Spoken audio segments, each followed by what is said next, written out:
우리 옆에 분들에게 이렇게 고백하고 말씀 나눌까요? 예수님 부활하셨습니다.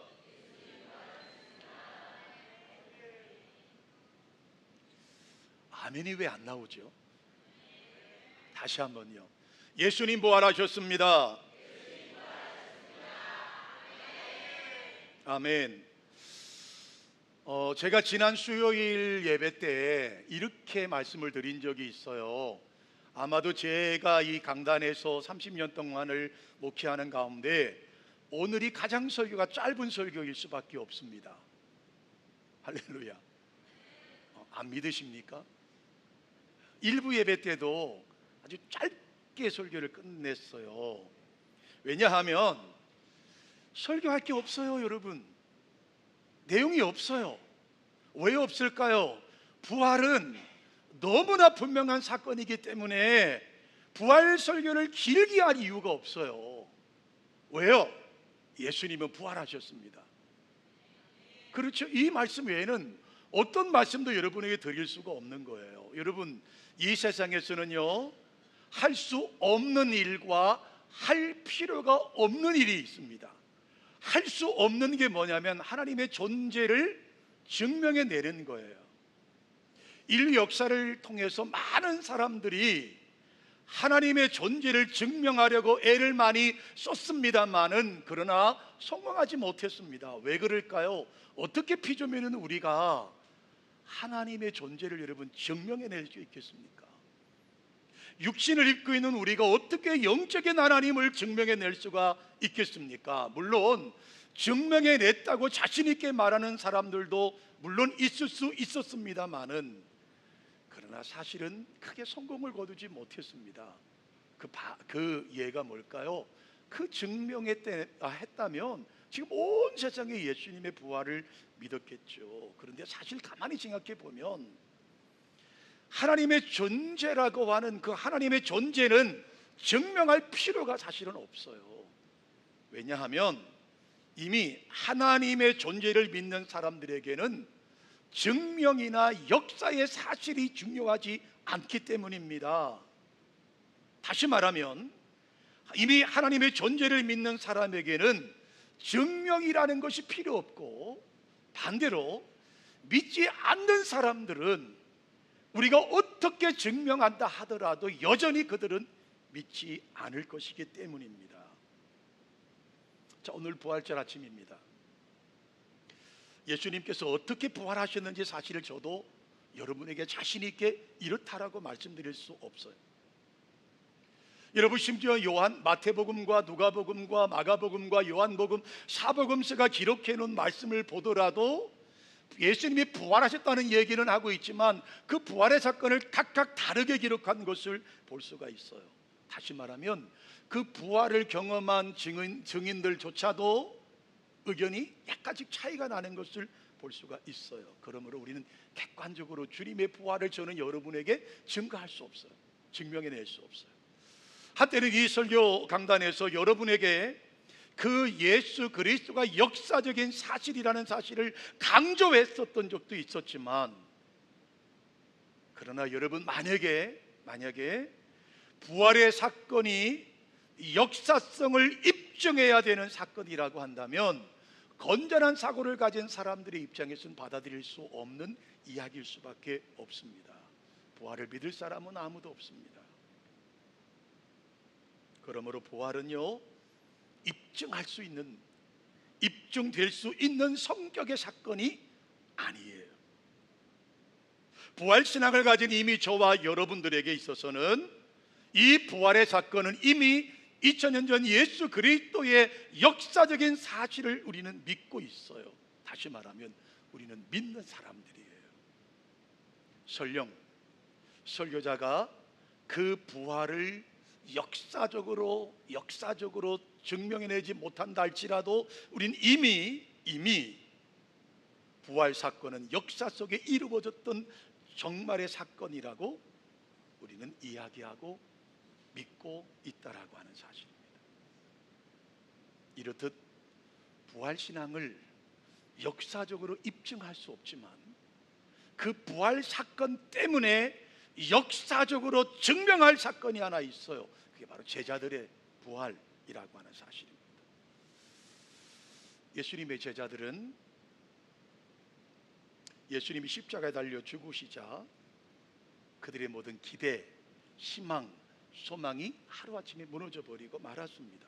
다시 말하면 모든 그 제자들의 에너지는 다운돼 버리고 말았습니다. 희망이 사라졌고 소망이 사라졌습니다. 적어도 호산나를 외치며 많은 백성들의 화돌받으며 예루살렘 성에 입성할 때만 하더라도 누가 주님의 우편과 좌편에 앉을 것인가 라고 하는 것을 고민했던 그들에게는 반항 한번 하지 못하고 심 한번 제대로 써보지 못하고 무기력하게 십자가에 죽어버린 우리의 스승을 바라보는 그 죽음의 십자가를 경험한 제자들은 생명은 살아있을지 모르지만 그들은 이미 죽어버린 자들일 수밖에 없었던 것이죠. 그런데 그들이 다시 살아났습니다. 예수님만 부활한 것이 아니라 제자들도 부활하셨다라고 하는 거예요. 그들은 이제 두려움이 사라졌습니다. 이제는 새로운 희망이 생겼습니다.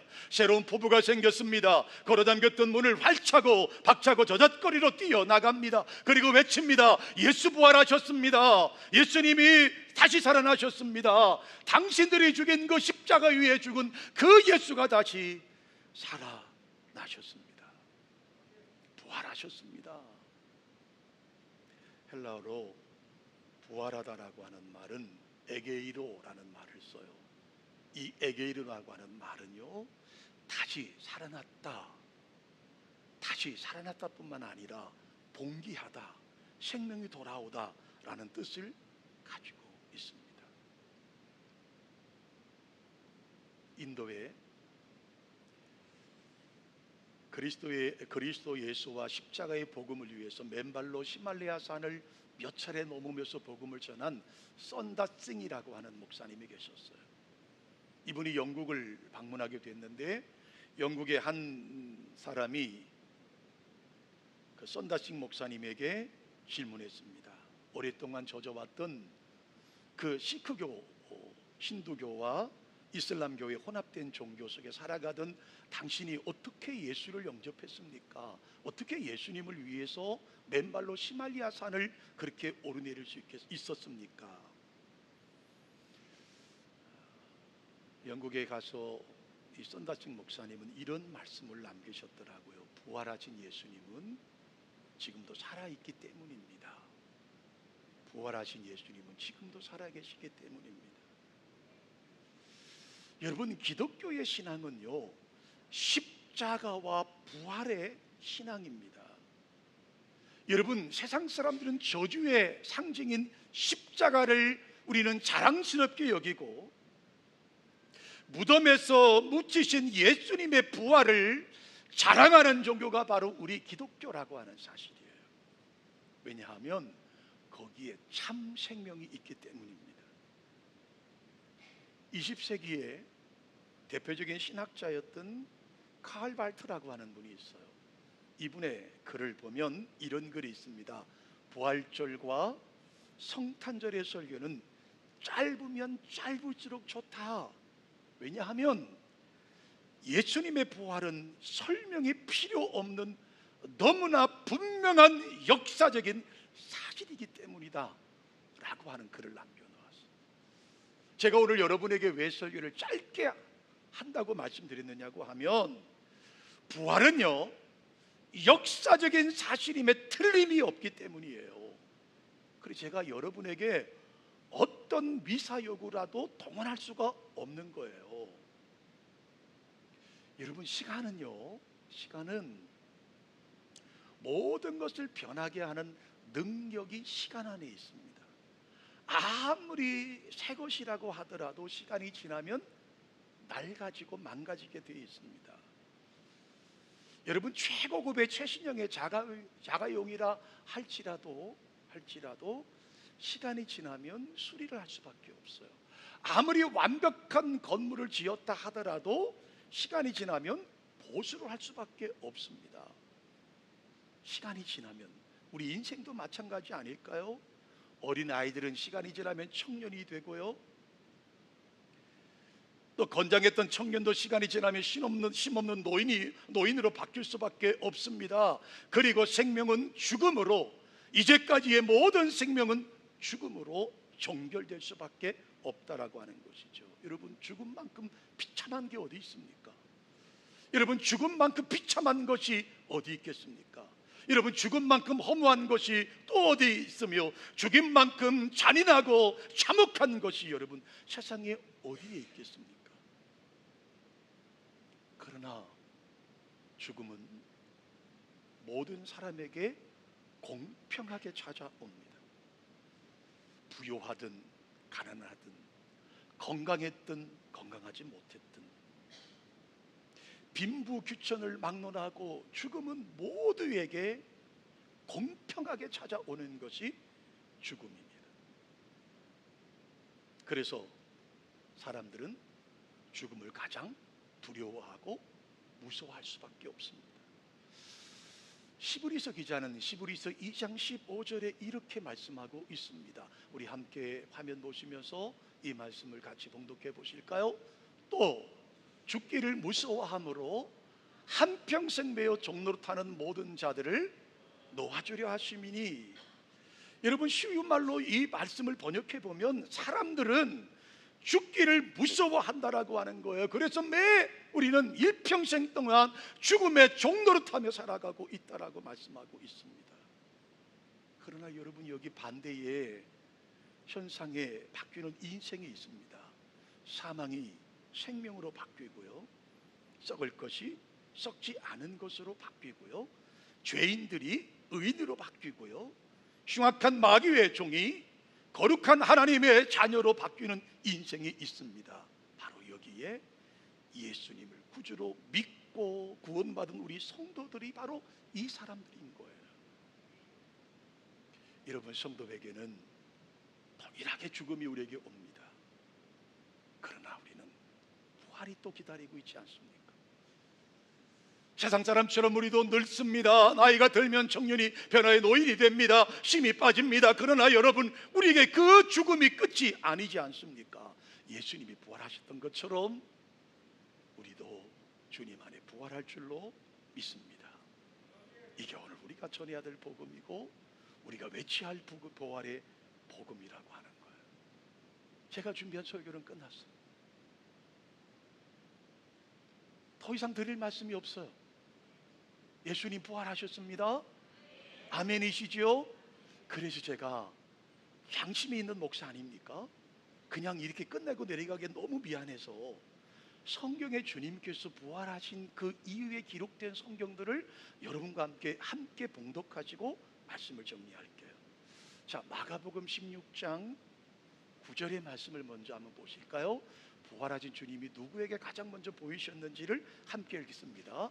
예수께서 안식 후 첫날 이른 아침에 살아나신 후 전에 7 귀신을 쫓아내 주신 막달라 마리아에게 어떻게 해요? 먼저 보이셨어요. 막달라 마리아가 가장 먼저 봤다고 말해요. 요한복음 20장 18절입니다. 읽습니다.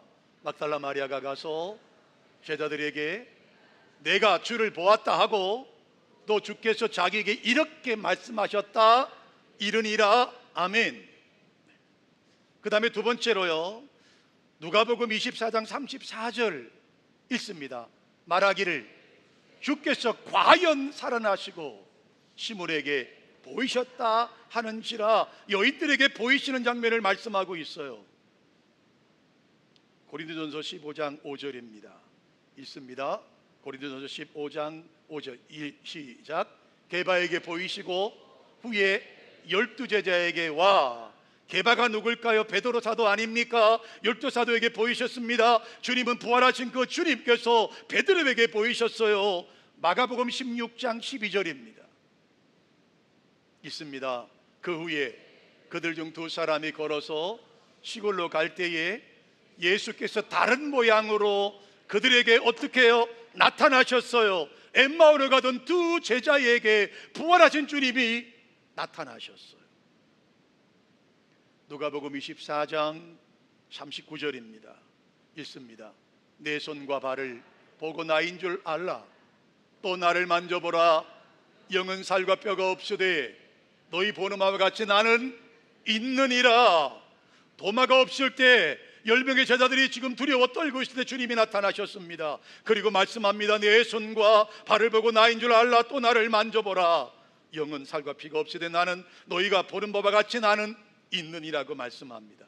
요한복음 20장 26절의 말씀을 또 함께 읽어보실까요? 여대리를 지나서 제자들이 다시 집안에 있을 때에 도마도 함께 있고 부딪혔는데 예수께서 오사 가운데 서서 이르시되 너희에게 평강이 있을지어다. 무슨 말이죠? 도마에게 보이셨어. 도마에게 보이셨어. 요한복음 21장 1절로 2절의 말씀을 또 한번 읽어보실까요? 그 후에 예수께서 디베랴 호수에서 또 제자들에게 자기를 나타내셨으니 나타내신 일은 이러하니라. 시몬 베드로와 디두모라 하는 도마와 갈릴리 가나 사람 나다니엘과 세베대의 아들들과 또 다른 제자들이 함께 있더니 7 사도들에게 주님이 나타나셨어요. 마태복음 28장 16절로 17절 말씀 보실까요? 읽습니다. 11 제자가 갈릴리에 가서 예수께서 지시하신 산에 이르러 예수를 배웁고 경배하나 아직도 의심하는 사람이 있더라. 11 사도에게 보이셨는데 아직도 예수가 부활한 것을 의심하는 사람들이 있었어요. 고린도전서 15장 4절로 6절의 말씀을 더 보실까요? 읽습니다. 장사 지낸 바 되셨다가 성경대로 사흘 만에 다시 살아나사 게바에게 보이시고 후에 12 제자에게와 그 후에 500의 형제에게 일시에 보이셨나니 그 중에 지금까지 대다수는 살아있고 어떤 사람은 잠들었으며 500의 형제들에게 주님이 보이셨어요. 고린도전서 15장 7절이요 읽습니다. 그 후에 야고보에게 보이셨으며 그 후에 모든 사도에게와 예수님의 동생인 야고보에게 그 살아나신 형 되신 예수님께서 그 동생에게 보이셨다는 거예요. 마가복음 16장 14절의 말씀을 함께 마지막으로 읽어보실까요? 읽습니다. 그 후에 11 제자가 음식을 먹을 때 예수께서 그들에게 나타나서 그들의 믿음 없는 것과 마음이 완악한 것을 꾸짖으시니 이는 자기가 살아난 것을 본 자들의 말을 믿지 아니함이라. 사랑하는 성도 여러분,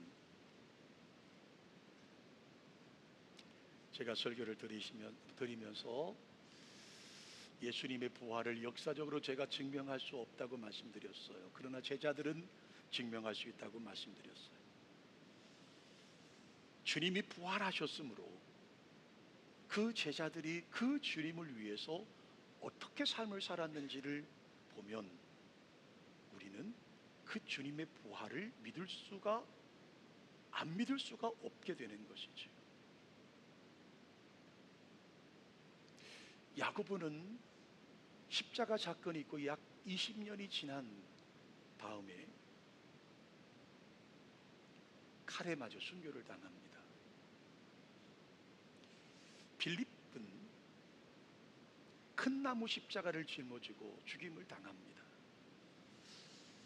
마태복음을 기록한 마태는 에티오피아에 가서 복음을 전하다가 비닐창에 찔려 죽임을 당합니다.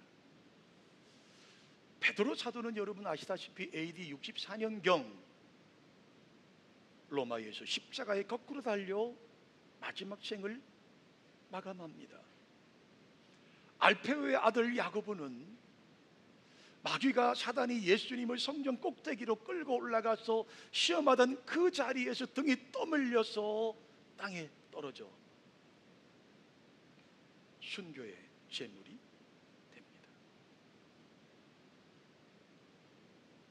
바돌로메라고 하는 나다니엘은 산채로 가죽을 벗겨서 죽임을 당합니다.